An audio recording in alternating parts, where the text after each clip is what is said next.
Hello, I am the Mythmaster, and I am here to prove to you that Jesus never existed, that there was never a historical figure of Jesus. So those of you who are pastors, I want you to reach for your ordination papers and set them on fire right now. Those who are professors, I want you to take your PhDs and put them through the recycling, because there's no point of you teaching about Jesus anymore, because I'm going to prove that he never existed. So what we're going to do is look at the supposed sources for the historical Jesus, and here you go. So people claim there's the Gospels, Paul, Josephus, and Roman writings and others, and we're going to look at each one of these, and I'm going to show you that these are not evidence. First of all, you have the Gospels. They are books that were written about Jesus. There's 4 of them in the New Testament. And you know what I say about the Gospels? Forget them. I reject them. They're part of the Bible. Bible's not part of history, so forget it. No reason to look at the Gospels. Then we're left with Paul. Okay, Paul in his epistles seems to write about a historical Jesus.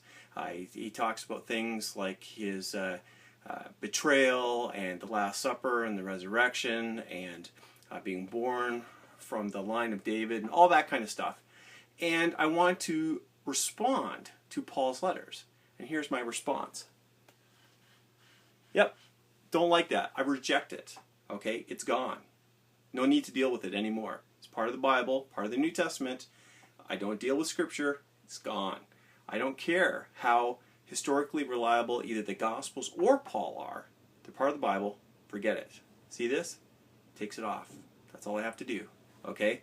Now we're left with Josephus, who was a Jewish historian during the 1st century, and he mentions Jesus, supposedly. Well, we know that there was some Christian who added to what he said, and scholars can reproduce what Josephus originally said, and he probably said something about Jesus, so these scholars say. But you know what? I have a response to them. This is my response. Done. Okay? Done. That's all I have to do. You can have all the scholars you want. I got this thing right here. Okay? Now we're left with the Roman writings and the other writings that are around. Well, you know what? Look at this. Done. And you know how I do that? Well, I got this. But also, there's another reason for me to do it. Since I know that there was no historical Jesus, there can be no evidence for the historical Jesus. So, anything, whether it's the Gospels, or Paul, or Josephus, or Suetonius, or Tacitus, or any of those others, I don't accept it. All I have to do is take my eraser and wipe them off the board. And that's why there's not an historical Jesus. If you are with me and you believe in the Jesus myth, whatever you do, don't go to the website of Stephen J. Bedard.